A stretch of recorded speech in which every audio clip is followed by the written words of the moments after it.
오늘의 주요 뉴스입니다. 일본 자민당이 중의원 선거에서 과반 의석을 훌쩍 넘는 316석을 차지하며 대승을 거뒀습니다. 일본이 전쟁 가능한 국가를 위한 헌법 개정에 속도를 낼 거란 전망이 나옵니다. 정청래 민주당 대표가 2차 종합특검 후보 인사검증 실패에 대해서 이재명 대통령에게 재차 사과했습니다. 이찬진 금감원장이 최근 잘못 지급된 비트코인을 현금화한 이들에게 재앙이란 표현을 쓰며 반드시 반환하라고 강조했습니다.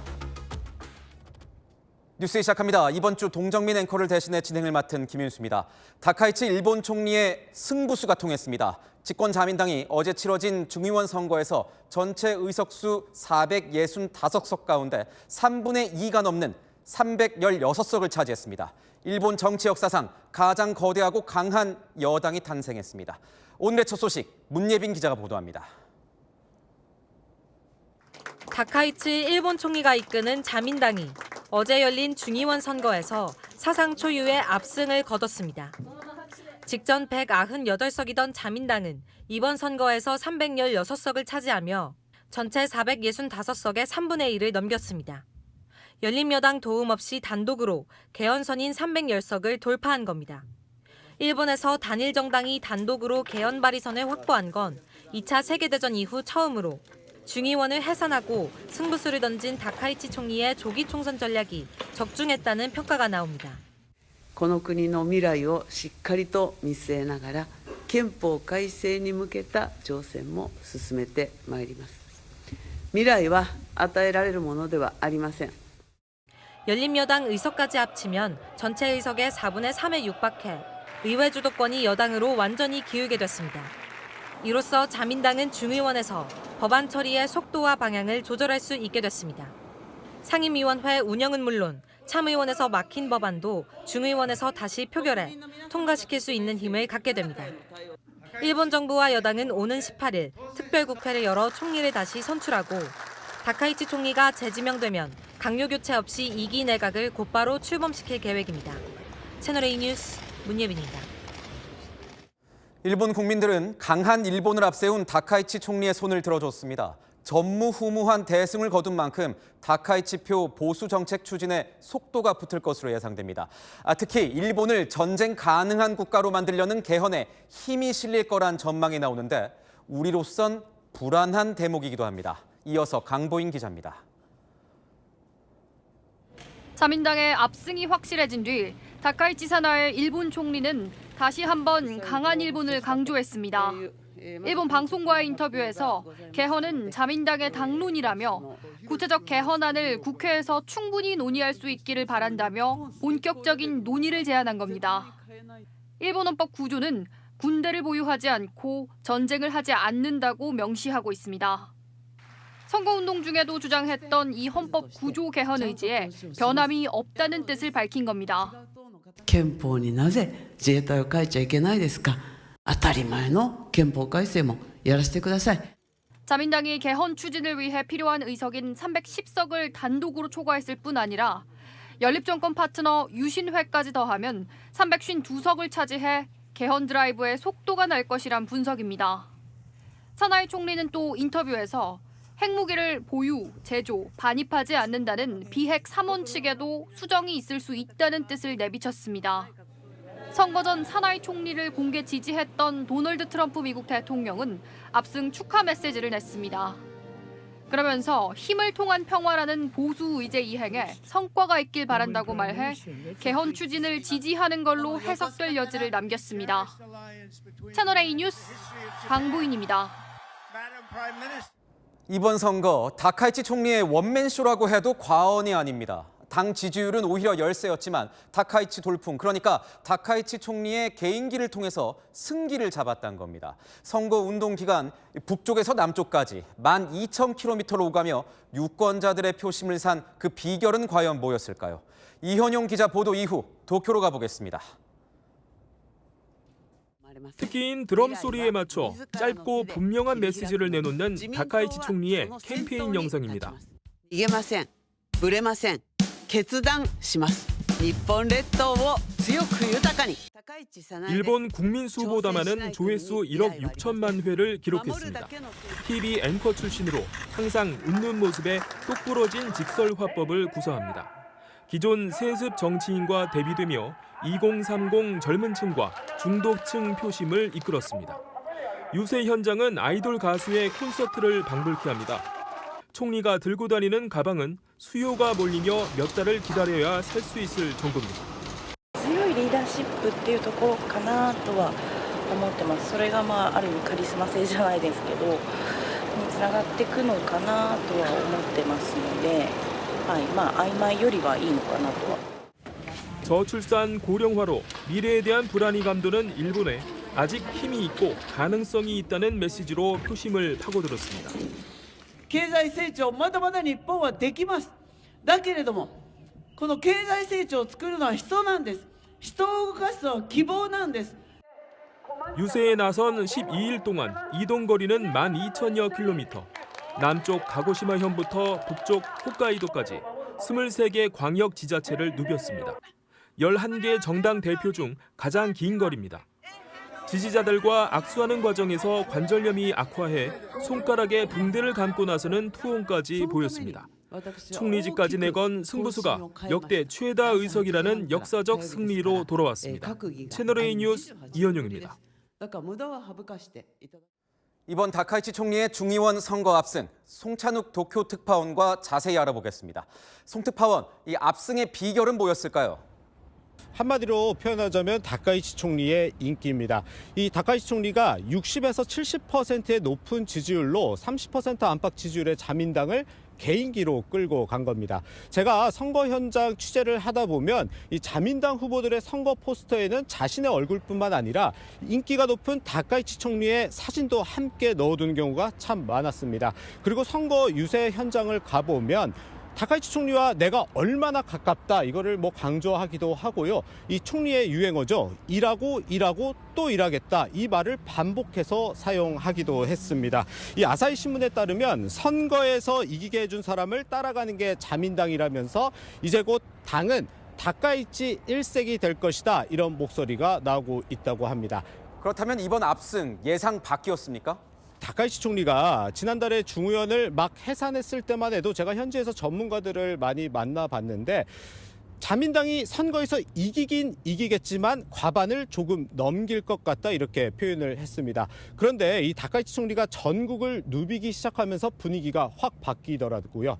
이 12,480km 전국을 다니면서 후보 지원에 나서다 보니까 300석을 넘길 수도 있다는 조사 결과가 조금씩 나오더니 결국 압승으로 이어졌습니다. 그러면 이 다카이치 총리 유세를 좀 보면 뭔가 좀 다른 게 있습니까? 네, 우선 좀 정치인이라고 할 수 있나 싶을 정도로 이 친근하고 좀 직설적인 화법으로 이 보수적인 메시지를 던지는 게 참 인상적이었는데요.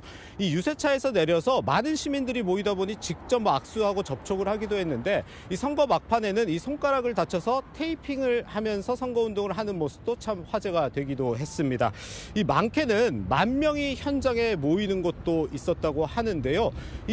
거기서 봤더니 휴대전화로 이 다카이치 총리를 사진이나 영상을 찍는 사람들도 있었고 사나의 짱이라고 이 별칭을 부르는 사람들도 있었습니다.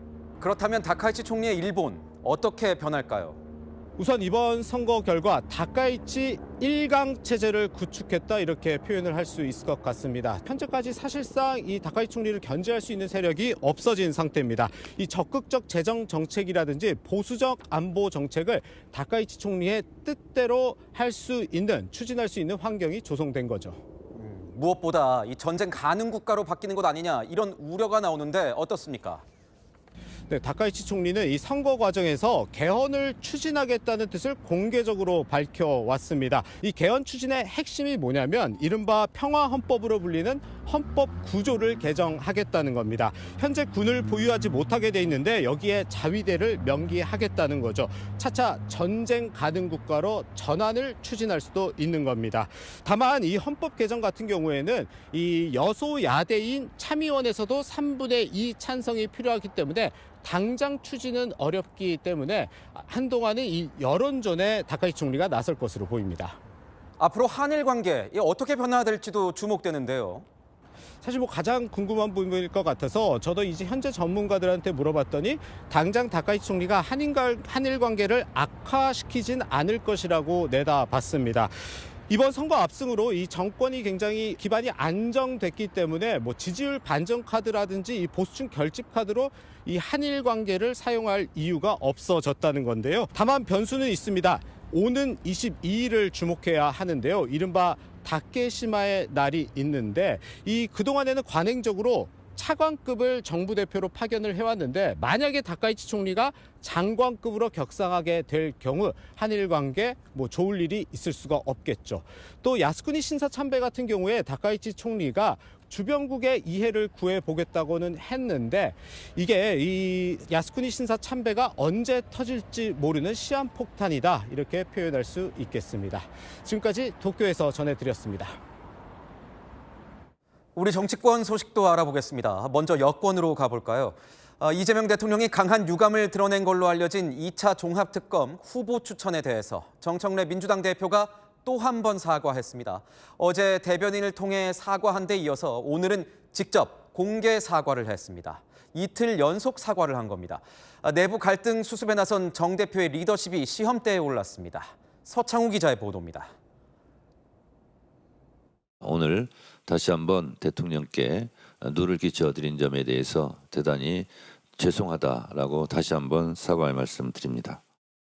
정청래 대표는 2차 특검 후보에 김성태 전 쌍방울 회장의 변호를 맡았던 전준철 변호사를 추천한 걸 두고 거듭 사과했습니다. 어제 대변인을 통해 사과한 데 이어 오늘은 직접 사과했습니다. 당의 인사 검증 실패로 대통령님께 누를 끼쳐드린 데 대하여 죄송하다는 입장을 가지고 있습니다. 대통령에 대한 배신, 반역 같은 강도 높은 비판이 이어지자 직접 사과에 나섰습니다. 정 대표는 전 변호사 추천을 두고 사고라는 표현도 했습니다. 이번 특검 추천 사고를 보면서 그동안의 관행을 좀 고쳐야 되겠다 이런 생각이 들었습니다. 당의 허술한 인사검증 시스템에서 비롯된 실수였을 뿐 정치적 의도는 없었다는 취지로 해석됩니다. 당 인사추천위원회를 통해 더 철저히 검증하겠다고도 했습니다. 반청계 공격은 오늘도 이어졌습니다. 2차 종합특검 후보 추천, 비공개 합당 문건 문제, 당에 대한 신뢰와 원칙이 무너졌습니다. 국민의힘은 정 대표가 대통령 경로설에 국민이 아닌 대통령에게 꼬리를 내렸다고 직격했습니다. 채널A 뉴스 서창우입니다. 2차 종합특검 후보를 정청래 대표에게 제안한 이성윤 최고위원도 세밀하게 살피지 못했다며 유감을 표명했습니다. 다만 음모론적 의혹이 제기돼 안타깝다는 발언을 더했습니다. 당내 비판 목소리와 다소 온도차를 보인 건데 비당권파, 이 반청계는 즉각 반발했습니다. 이렇게 끝날 일이 아니라면서 이 최고위원에 대한 사퇴를 촉구했습니다. 이준성 기자입니다. 이번 2차 종합특검 추천 과정에서 좀 더 세밀하게 살피지 못한 점에 대해 유감스럽게 생각하고 전준철 변호사를 특검 후보로 추천한 이성윤 최고위원은 당 안팎 비판에 유감을 표했습니다. 그러나 쌍방울 사건을 변호한 것은 전혀 몰랐고 임직원들 변론만 담당했다며 정치적 해석엔 선을 그었습니다. 윤석열 정권에서 압수수색을 당하는 등 탄압을 받았던 변호사입니다. 정치적 해석과 음모론적 의혹이 제기되는 것이 안타깝습니다. 반청계 최고위원들은 작심 비판했습니다. 단순 실수로만 치부할 수 없는 뼈아픈 실책입니다. 제2의 체포 동의안 가결 시도와 다름없다는 게 이재명 죽이기에 앞장섰던 김성태 변호인을 추천한 것은 분명한 사고입니다. 회의가 끝나고 회의장을 나가는 이 최고위원을 향해서도 비판은 계속됐습니다. 윤석열 총장 들어가서 우리가 전준철 대변인이 아니잖아. 전준철 지금 제 대변인처럼 이야기하면 되나? 이건태 의원은 공개적으로 이성윤 최고위원의 사퇴를 주장했습니다. 친명계 원내조직 더민주혁신회의도 유체이탈식 자기 변명이라며 사퇴를 촉구했습니다. 반면 친여 유튜버 김어준 씨는 자기 방송에 이 최고위원을 출연시켜 전준철이 했어야 한다. 알고 보니 해도 됐던 인사 같다고 두둔했습니다. 합당 논란으로 드러난 친청계 반청계 갈등, 특검 추천 논란까지 더해지며 감정의 골이 점점 더 깊어지는 모양새입니다. 채널A 뉴스 이준성입니다. 조국 혁신당과의 합당 추진이 당내 반발에 부딪힌 상황에서 이렇게 특검 추천 논란까지 터지자 합당 무산 가능성이 거론됩니다. 내일 민주당 의원총회가 열리는데 이 의총 직후에 지도부 회의가 열립니다. 정청래 대표가 전격 제안했던 합당, 이르면 내일 결론 날 수도 있습니다. 최재원 기자입니다. 반청계 의원들은 정청래 대표를 면전에서 몰아붙였습니다. 당원들도 우려를 표방하고 있습니다. 싫다는 결혼에 강제로 당사자를 끌고 갈 수는 없는 일 아니겠습니까? 합당 논의처럼 갈등을 키우는 사안은 아주 신속히 정리하고 당정청이 완팀으로 국정 성과에 집중하도록 하겠습니다. 정 대표가 특검 추천 문제로 부담을 느끼는 상황에서 최대한 압박 수위를 끌어올렸습니다. 첫 단추를 잘못 끼웠다며 시간과 당력을 낭비하지 말라고 하고 이미 당내 중론을 확인했다며 합당 중지 대세론을 내세웠습니다. 무리하게 추진이 됐을 때 민주당 내 당원 사이에서도 분열과 분란이 불가피하게 보입니다. 오는 13일까지 입장을 밝혀달라는 조국 대표 요청엔 불쾌감을 나타냈습니다. 정치적인 근도를 넘어도 한참 넘었습니다. 민주당이 원칙대로 하겠다라는 것을 분명히 말씀드립니다. 이르면 내일 의원총회 직후 열리는 지도부 회의에서 합당 관련 결론이 나올 가능성도 있습니다. 의원총회의 발언의 내용들을 바탕으로 최고위원회가 다시 한번 소집이 되어서 합당 추진 여부에 대한 그런 논의와 결론을 내겠다 하는 그런 취지입니다. 어제 열린 비공개 최고위원회의에선 합당 관련 전당원 여론조사 여부를 논의했습니다. 한병도 원내대표와 반청계 최고위원들은 반대한 것으로 알려졌습니다. 채널A 뉴스 최재원입니다. 상속세 부담으로 한국 부유층이 떠난다는 대한상공회의소의 보도자료. 이재명 대통령이 허위 정보라며 공개 질책한 걸 시작으로 전방위적인 질타가 이어졌습니다. 정부는 감사에 나서기로 했는데요. 한 차례 사과문에도 논란이 가라앉지 않자 결국 부회장이 직접 나서 고개를 숙였습니다. 김태우 기자입니다. 대한상공회의소가 상속세 관련 허위 정보 논란에 대해 공식 사과했습니다. 국민과 시장 그리고 정부의 불필요한 혼란과 불신을 초래했습니다. 국민 여러분께 다시 한번 사과드립니다. 최태원 회장의 질책을 받고 이미 한 차례 사과문을 냈지만 논란이 가라앉지 않자 이번엔 직접 대면해 고개를 숙였습니다. 김정관 산업통상부 장관은 6개 경제단체와 긴급 현안회의를 열고 강하게 질책했습니다. 신뢰할 수 없는 자료를 사용하는 것은 공적 역할을 수행하는 법정단체가 결코 해서는 안 될 일입니다. 정부는 대한상의에 대해 자료 작성부터 검증, 배포까지 전 과정에 대한 감사에 착수했습니다. 대한상의는 지난 3일 상속세 부담으로 지난해 한국을 떠난 고액자산가가 2,400명으로 전년보다 2배 늘었고 세계 4위 수준이라는 내용을 발표했습니다. 하지만 자료 출처가 영국의 이민 컨설팅 업체로 원문에는 상속세 관련 언급이 없어 통계를 자의적으로 해석했다는 지적을 받았습니다. 이에 대해 이재명 대통령은 정부 정책을 공격하기 위해 가짜뉴스를 생산, 유포하는 행위는 지탄받아 마땅하다고 했습니다. 부처와 기관장들도 비판에 가세했습니다. 임광현 국세청장은 최근 해외 이주자 가운데 10억 원 이상 자산 보유자는 연평균 139명 수준에 불과하다며 대한상의 발표와 상당한 차이가 있다고 반박한 바 있습니다. 채널A 뉴스 김태우입니다. 국민의힘 내홍이 쉽게 가라앉지 않는 모습입니다. 지도부가 한동훈 전 대표에 이어 김종혁 전 최고위원의 제명을 확정했습니다. 배현진 의원 징계 심사도 착수하면서 친한계가 강하게 반발하고 있습니다. 정성원 기자입니다. 김종혁 경기 고양병 당협위원장에 대한 중앙윤리위원회의 당원 징계안이 최고위에 보고되었습니다. 제명된 것입니다. 국민의힘 지도부가 친한계 김종혁 전 최고위원 제명을 확정했습니다. 당과 지도부를 비판한 발언을 문제 삼아 당 중앙윤리위가 탈당을 권고한 뒤 열흘 내 탈당하지 않자 최종 제명 처리했습니다. 김 전 최고위원은 아파트 경비실 업무도 이런 식이면 주민들이 반발한다며 가처분 신청을 예고했습니다. 전혀 윤리적이지 않은 비윤리적인 방법으로 정적들을 제거하고 있는 도구로 쓰일 뿐이라고 생각합니다. 친한계 한지아 의원 또한 숙청 정치라고 비판했습니다. 당 윤리위는 친한계인 배현진 서울시당 위원장에 대한 징계 심사에도 착수한 상황. 배 의원이 오늘 본회의장에서 장 대표 자리로 직접 찾아간 장면도 포착됐습니다. 배 의원은 지방선거를 앞두고 시당 위원장 직무정지를 원하냐, 어쩌자는 거냐는 취지로 말한 것으로 전해졌습니다. 당권파에서도 징계 확산을 자제해야 한다는 목소리도 나옵니다. 징계 국면이 계속되는 것보다는 통합과 쇄신이라는 당대표의 기조를 다른 당직자들이나 당원들도 좀 받들기 위해서 노력을 할 필요가 있다고 생각합니다. 당 지도부는 윤리위가 판단할 사안이라며 선을 그었습니다. 채널A 뉴스 정성원입니다. 지방선거를 앞두고 여야 유력 후보들이 지역 현안을 챙기며 선거 준비에 본격 나서고 있습니다. 민주당 전재수 의원은 해수부 장관에서 물러난 지 2달 만에 공개 행보에 나서며 박형준 시장과 대면했습니다.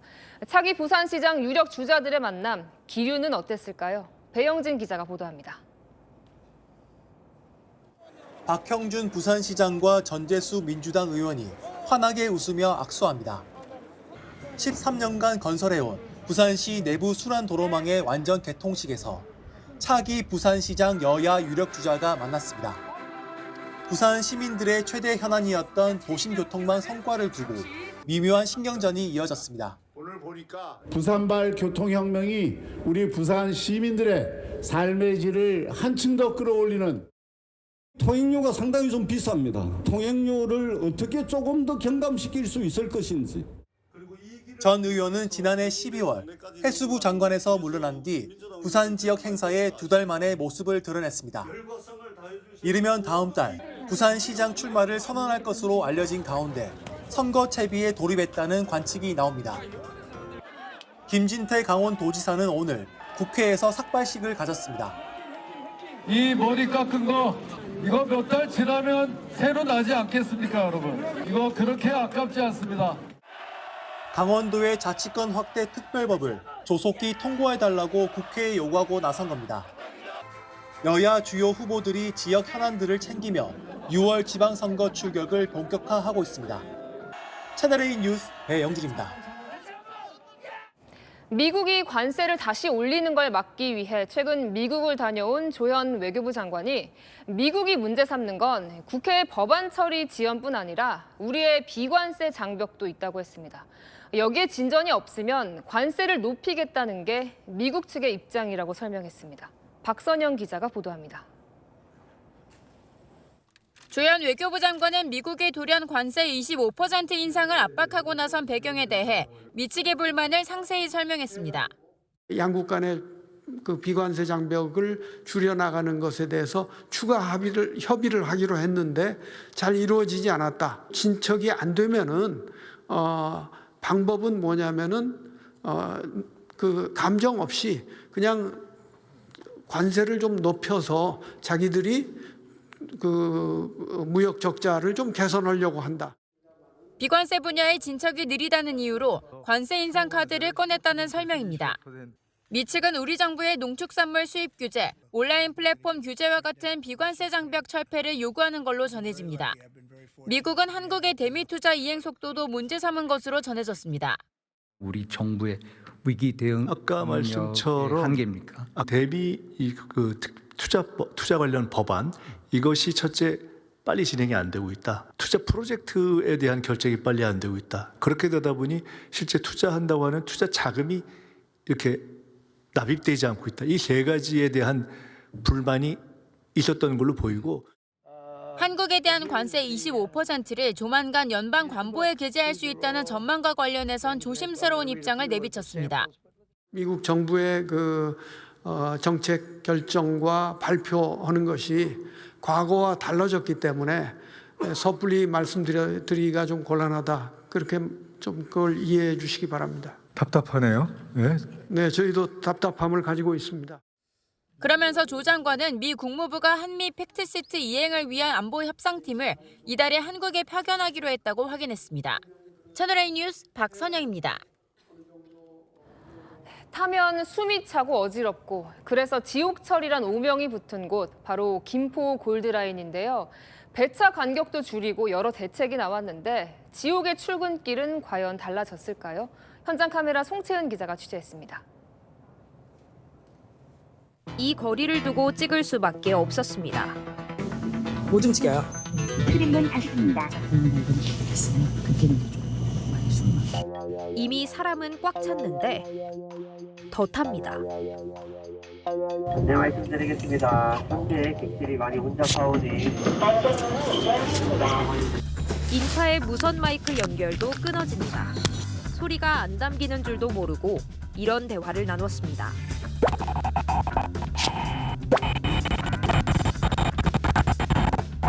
손가락에 낀 기기에서 숫자 88이 깜빡입니다. 저산소증이 오고 있습니다. 확실히 많이 압박이 있었고 숨이 굉장히 막히네요. 서울과 김포를 잇는 골드라인. 출근길은 여전히 지옥철에 가깝습니다.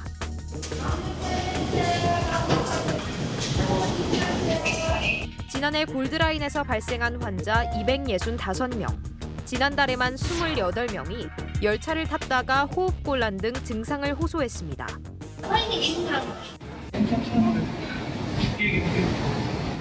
쉬고 계시다가 불편하시면 얘기해 주세요.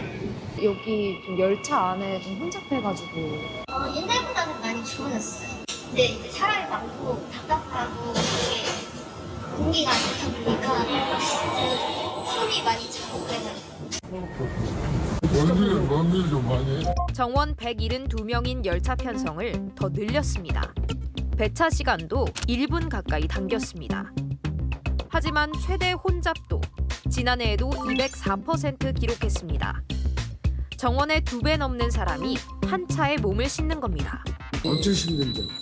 처음 와봐가지고. 아침 시간에 한 4명밖에 못 타잖아요. 매일 이래요, 아침에. 이번에 어떻게 타실 수 있을까요? 못 타겠네요. 사고 나도 생겼잖아요. 승객 분산을 위해 버스도 운영합니다. 그런데 좌석이 빈 날이 많았습니다. 제 시간에 도착 안 할 수도 있다 보니까 막히면 그래서 안 이용합니다.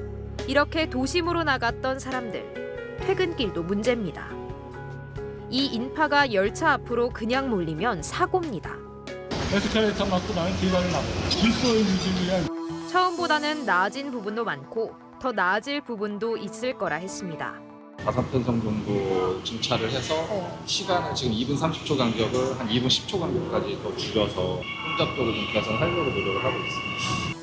하지만 이 지역 재개발로 이용객이 늘 거라는 게 문제입니다.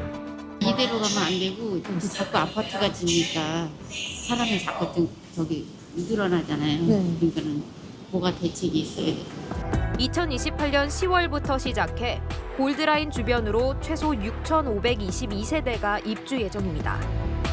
현장 카메라 송채은입니다. 네, 육군 헬기가 추락해 탑승자 2명이 숨졌습니다.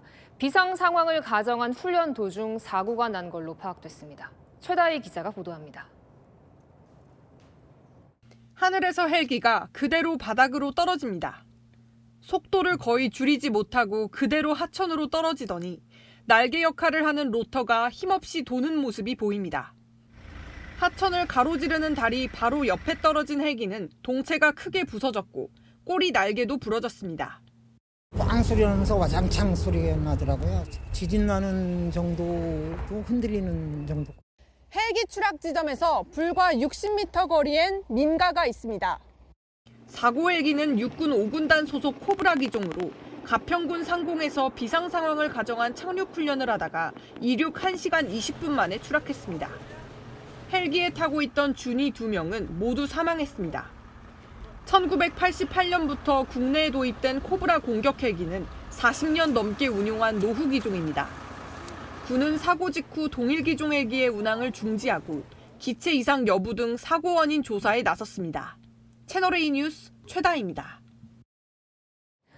네, 트럭에서 불이 나면서 거리가 순식간에 연기로 뒤덮였습니다. 자칫 더 큰 화재나 폭발로 이어질 수 있는 위급한 상황이었는데요.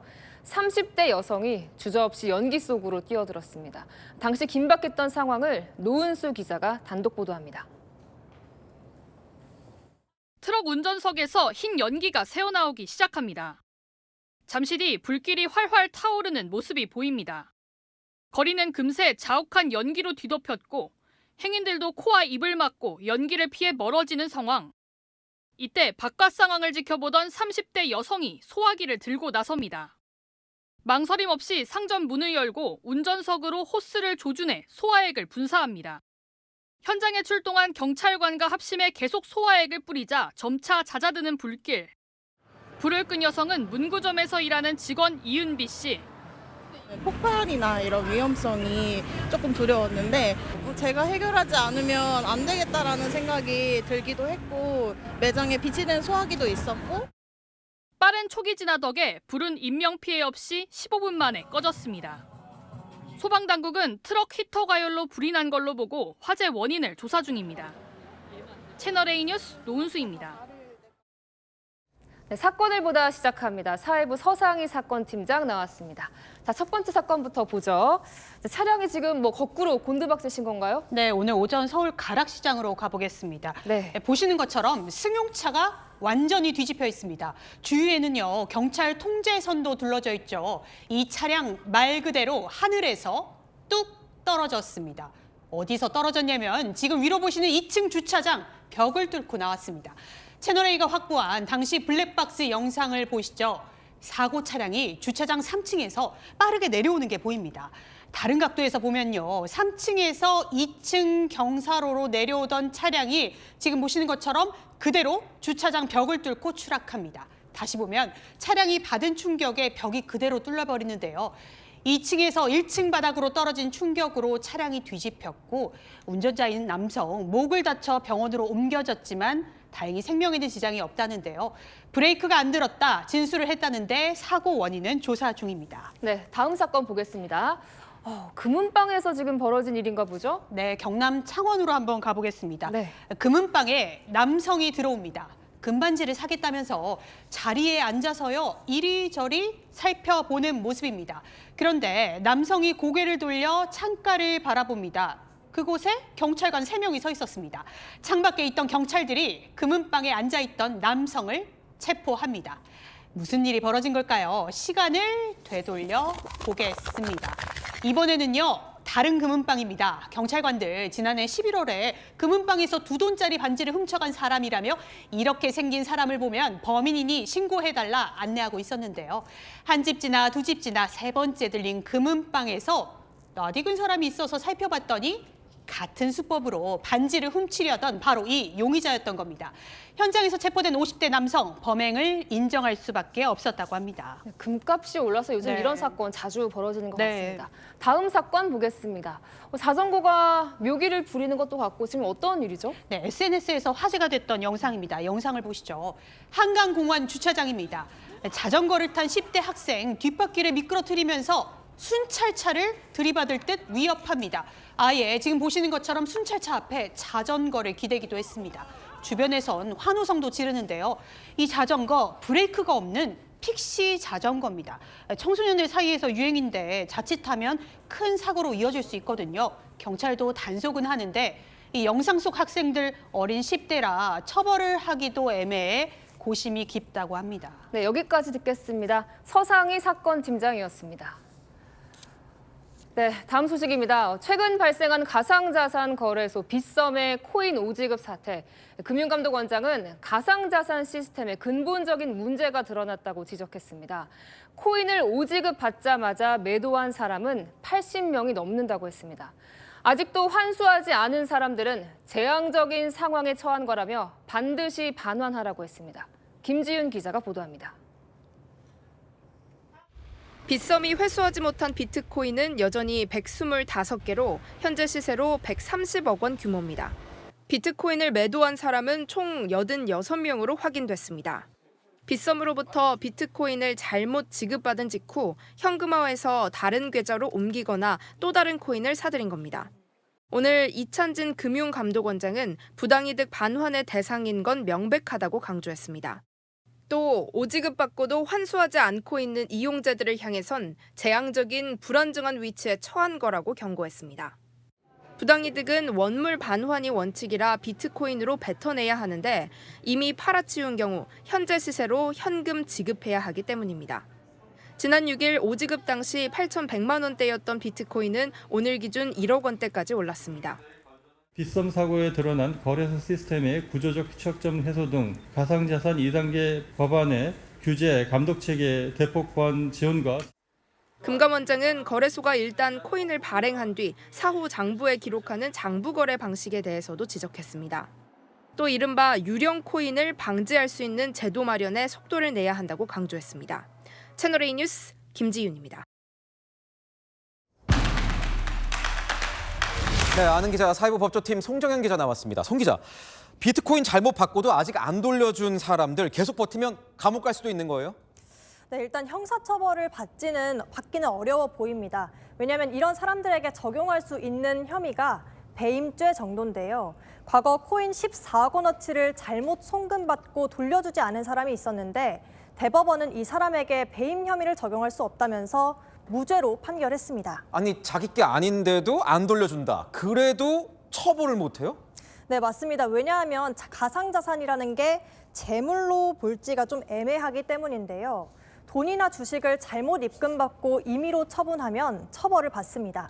왜냐하면 지폐나 동전, 증권, 실물 같은 것들은 만져지는 구체적인 재물이거든요. 하지만 코인 같은 경우는 가상 공간에서만 존재하는 자산이기 때문에 빼돌렸을 때 처벌해야 할 재물인지가 아직까지 명확치 않다 보니 그런 겁니다. 처벌을 안 받으면 안 돌려줘도 문제 없는 건가요? 일단 처벌을 피할 수 있기는 해도요. 돌려주긴 해야 합니다. 형사처벌을 할 정도의 범죄인지는 확실치 않더라도 일단 내게 아니잖아요. 그럼 잘못 들어온 코인은 부당이득이란 사실을 부정하기가 어렵거든요. 이번 사태 같은 경우 끝까지 못 돌려주겠다고 버티면 거래소가 돌려달라고 민사소송을 낼 수도 있습니다. 민사소송 1심, 2심 다 져도 계속 버티는 사람들도 있지 않을까요? 그럴 수도 있기는 한데요. 그렇게 되면 이자 부담이 생길 가능성이 큽니다.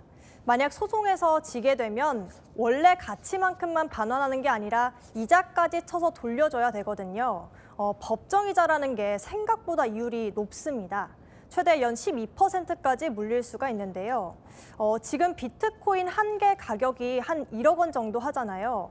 반환 요구 민사소송이 빨리 진행돼서 1년 만에 결과가 확정된다고 하더라도요.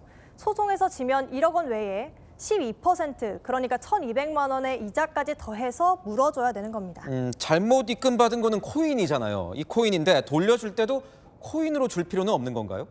네, 일단 제가 물어보니까요. 일단 민사소송까지 갔으면 금전배상, 그러니까 돈으로 물어주는 게 원칙이라는 시각이 다수입니다. 코인을 잘못 받은 사람이 소송에서 지면 돈으로 물어줘야 된다, 이런 건데요. 그런데 코인 시세 변동폭이 큰 편이잖아요. 그래서 시세가 계속 변하는 달러나 주식 같은 경우 재판 종결일 기준으로 가치를 계산합니다. 코인도 같은 방식이 될 가능성이 있는데요. 만약에 코인을 처음 잘못 받았을 때 가치가 1억 원이라고 하더라도 재판이 끝난 날 기준으로 물어줘야 될 돈이 1억 원보다 훨씬 많을 수도 있고 훨씬 적을 수도 있다는 거죠. 그래서 법원 일각에서는 또 코인 특성을 감안해서 금전 배상이 아니라 코인으로 갚아주는 원물 배상을 해야 한다, 이런 의견도 나오긴 합니다. 네, 지금까지 아는 기자 송정현 기자였습니다. 민주당 공천헌금 의혹 핵심 인물인 강선우 의원과 김경전 서울시 의원에게 구속영장이 청구됐습니다. 증거인멸 우려가 있다는 건데요. 정치 헌금 수수부터 아들 특혜 편의까지 13가지 의혹을 받고 있는 김병기 의원에 대해선 경찰이 처음으로 소환을 통보했습니다. 보도에 김지우 기자입니다. 강선우 무소속 의원과 김경 전 시의원에 대해 검찰이 구속영장을 청구했습니다. 정치자금법과 청탁금지법 위반과 배임 수재와 증제 혐의가 적용됐습니다. 강 의원이 김병기 의원과 공천헌금 관련해 대화를 나눈 녹취가 공개된 지 42일 만입니다. 검찰은 범행이 중대하고 도주 및 증거인멸 우려가 있는 점 등을 고려했다고 밝혔습니다. 두 사람은 2022년 1월 김 전 시의원 지방선거 공천 청탁 대가로 1억 원을 주고받은 혐의를 받습니다.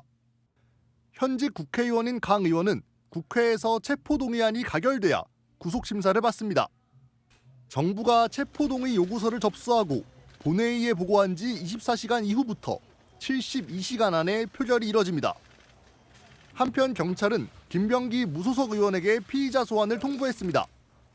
김 의원은 강 의원 관련 공천원금 수령 묵인 의혹 외에도 배우자에 대한 경찰 수사 무마 시도와 아들의 대입과 취업 특혜 의혹 등도 받고 있습니다.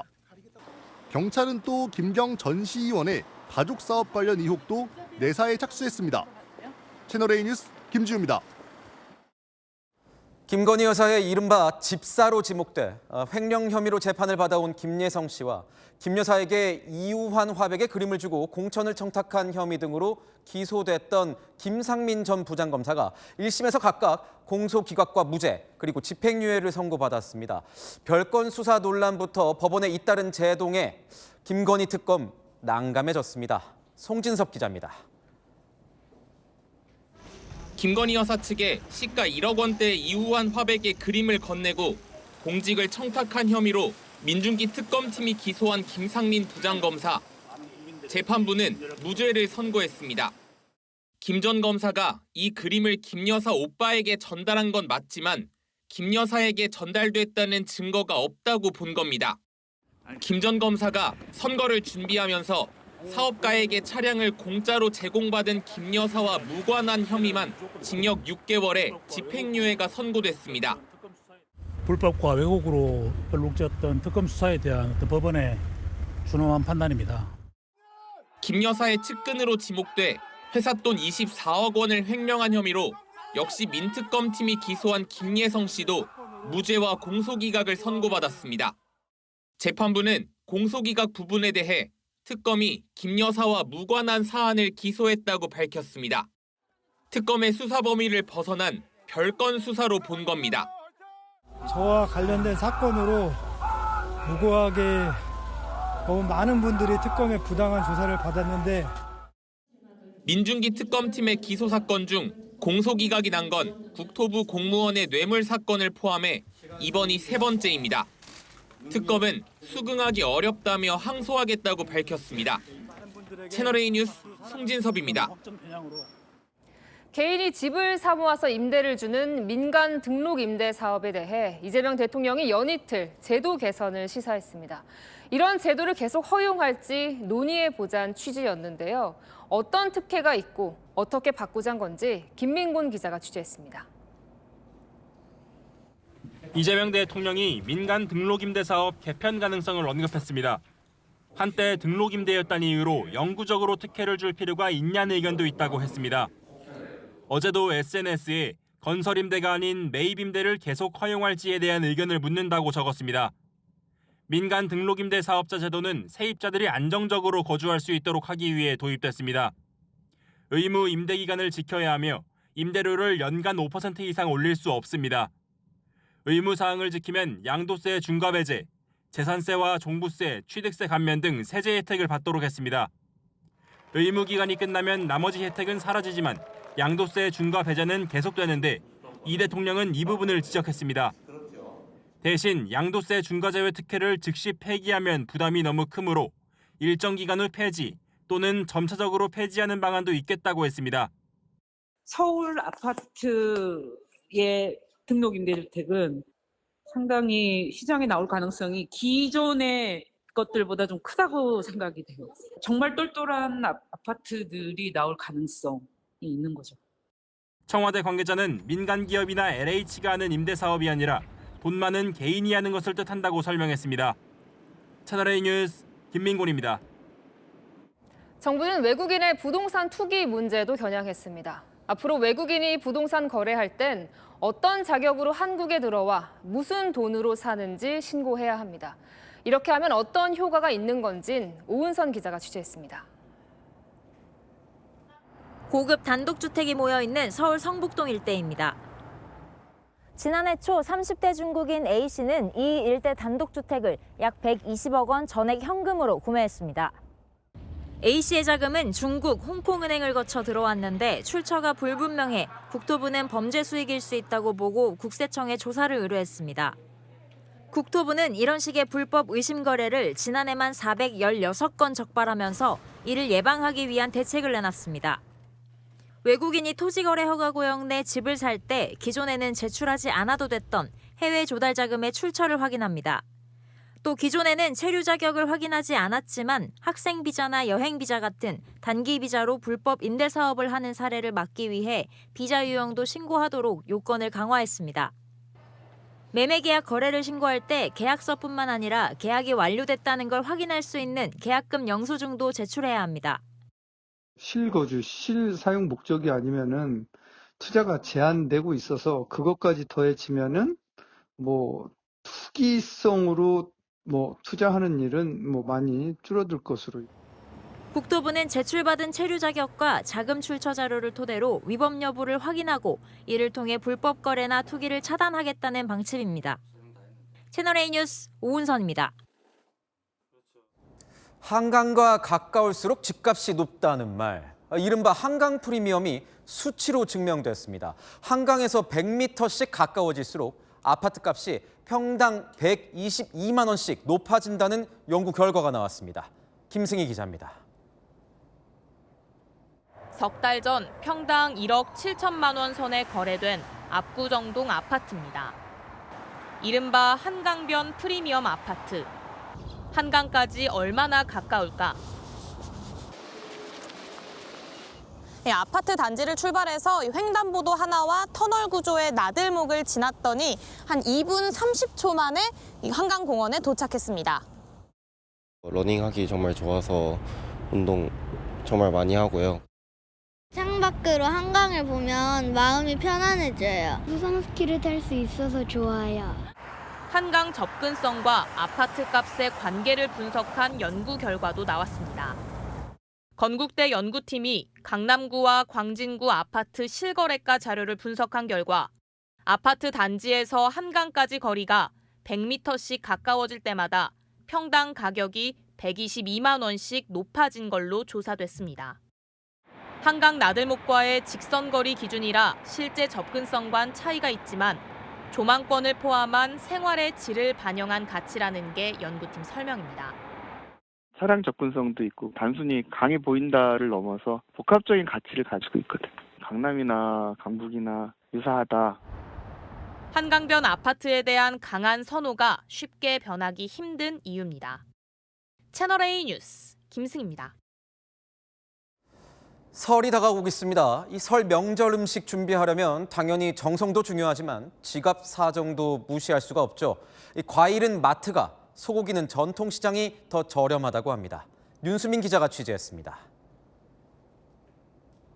설 차례상에 빠짐없이 오르는 사과와 배. 전통시장과 대형마트 가격을 비교해봤습니다. 8만 원, 얘가 15개가 14개인가 보네요. 비슷한 크기 사과의 경우 전통시장은 15개에 8만 원, 대형마트는 18개에 54,900원입니다. 개당 가격으로 따지면 대형마트가 2,300원 더 쌉니다. 서울시 농수산식품공사 조사에서도 사과와 배, 청주 등 일부 품목은 대형마트가 전통시장보다 저렴한 것으로 나타났습니다. 마트가 더 싸요. 조금씩 다르긴 한데 마트가 그래도 괜찮지 않나. 하지만 모든 품목이 그런 건 아닙니다. 소고기나 나물류의 경우에는 전통시장이 더 싸다는 조사 결과도 나왔습니다. 마트 가면은 더 많이 비싼데 그래도 여기서 하면 좀 저렴해. 한 10만 원 돈 저렴하게. 결국 설 차례상 장보기는 한 곳에서 끝내기보다 품목에 따라 시장을 나누는 게 합리적인 선택이 되고 있습니다. 정부도 설 성수품 공급을 평시 대비 1.7배 수준으로 늘리며 물가 안정에 나섰습니다. 시기별로 잘 안배해서 부족함 없이 설 성수품 구입하실 수 있도록 준비가 돼 있습니다. 소비자 부담을 줄이기 위해 대형마트는 최대 40% 할인, 전통시장은 농활상품권 30% 할인을 진행합니다. 채널A 뉴스 윤수민입니다.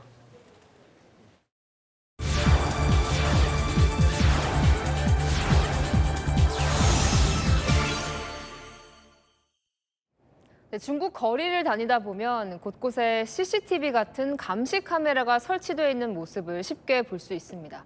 이 카메라가 중국 인구 2명당 1개꼴이란 연구도 있는데요. 이렇게 광범위하게 촬영되는 현실에 불안감을 호소하는 시민들도 있습니다. 세계를 가다 베이징 이윤상 특파원이 보도합니다. 중국 도심의 왕복 6차선 도로. 도로 위 철제 구조물에 무언가 주렁주렁 달려 있습니다. 오가는 차량과 사람들을 촬영하는 CCTV 카메라입니다. 한 장소에 설치된 카메라 수만 30대 정도 됩니다. 과속 단속, 교통 흐름 관측, 범죄 단속용 등 중국 당국이 용도별로 설치한 겁니다. 주택가 인근에서도 한 곳에 카메라 여러 대가 설치된 모습을 어렵지 않게 볼 수 있습니다.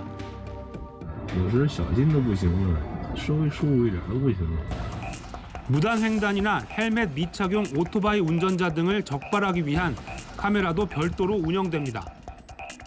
이곳 베이징 도심의 일부 도로에선 신호등에 달린 감시 카메라를 통해 오가는 사람들을 실시간으로 촬영하고 있습니다. 신호등 주변을 지나는 사람들을 모조리 촬영하고 교통법규를 위반하면 누구나 볼 수 있게 얼굴 사진을 그대로 띄워둡니다. 일부 주요 관광지에선 출입구에서 얼굴을 인식해야 합니다. 기차역, 아파트 단지 출입구에서도 안면 인식을 요구하는 곳이 늘고 있습니다. 일부 보안 전문가들은 중국에 설치된 감시 카메라가 7억 대에 달할 것으로 분석하고 있습니다. 인구 2명당 1대꼴입니다. 촬영된 영상은 중국 정부의 실시간 영상 분석 시스템에 전달됩니다. 시민들은 영상이 어떻게 사용될지 정확하게 알 수 없어 불안하다고 말합니다. 都像在被很多东西无声的监视吧，那种感觉很恐怖，有的时候。 무방비 상태로 개인 정보를 수집당하고 있다며 우려하는 목소리도 나오고 있습니다. 베이징에서 채널A 뉴스 이윤상입니다. 옆돌기에 백텀블링까지 체조 선수 같은데요. 현대차 그룹의 휴머노이드 로봇 아틀라스가 또 한 번 진화한 모습을 선보였습니다. 이 고난도 동작을 성공하기까지 숱한 좌절과 시행착오를 겪어야 했다는데요. 김세인 기자가 보도합니다. 도움 닫기 후 양팔로 바닥을 짚고 옆돌기를 하더니 곧바로 몸을 공중에서 한 바퀴 돌려 백텀블링까지 성공합니다. 이 로봇이 고난이도의 두 동작을 연속으로 말끔하게 해낸 건 처음입니다. 미끄러운 빙판길을 균형을 잃지 않고 달리기도 합니다. 현대자동차의 로봇 계열사 보스턴 다이나믹스가 공개한 휴머노이드 로봇 아틀라스의 시연 영상입니다. 로봇이 고난이도의 작업을 성공하기까지 수많은 실패도 있었습니다. 착지에 실패해 뒤로 넘어지고 빙판 위에서 쓰러지기를 반복했습니다. 수없이 넘어지며 배운 움직임 데이터를 바탕으로 몸 전체의 균형을 잡는 기술을 더하면서 고난이도 동작까지 수행할 수 있는 안정화 단계에 도달한 겁니다. 실패 영상까지 함께 공개한 건 자신감의 표현으로 보입니다. 현대차 그룹은 아틀라스를 2028년부터 생산 거점에 투입해 부품 분류 작업 등에 우선 활용하고 2030년부터는 부품 조립까지 적용 범위를 넓혀 본격적인 현장 투입에 나설 계획입니다. 채널A 뉴스 김세인입니다. 오늘 아침까지 바람이 매서웠지만 낮부터 추위가 한풀 꺾였고요. 한파특보도 모두 해제됐습니다. 내일도 큰 추위는 없겠고 전국에 비나 눈이 조금 내립니다. 내일 아침 서울 영하 1도로 오늘보다 10도 가까이 쑥 오르고요. 강릉 2도 등 곳곳이 영상권입니다. 낮에는 서울 4도, 대구 8도로 오늘과 비슷하겠습니다. 당분간 심한 한파 없겠고요. 대체로 영상권에 머물며 평년보다 포근한 날씨 이어집니다. 내일 오전부터 모레 오전까지 전국에 눈비 예보 있는데요. 양은 대부분 1에서 3cm 정도입니다. 비나 눈이 오며 대기 건조가 일부 해결되긴 하지만 강수량이 적어 건조특보는 유지되는 곳이 많겠습니다. 날씨였습니다. 뉴스에 마칩니다. 시청해주셔서 감사합니다.